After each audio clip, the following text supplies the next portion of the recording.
Bago pa man markahan ng tao ang lupa, ang bundok Apo ay gising na at nakamasid.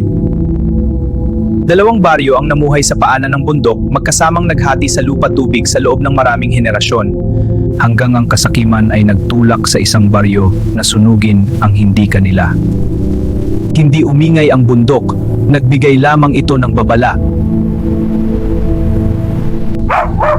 Gising na ang apoy sa ilalim.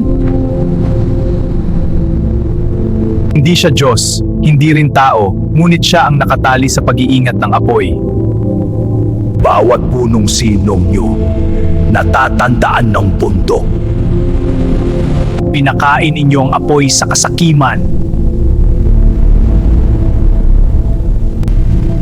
Patawarin po ninyo kami, hindi po namin alam. Ang dugo ay hindi pipigil sa apoy. Ang kababaang loob lamang ang makakapagpakin. Sa loob ng 3 gabi, huminga ang bundok.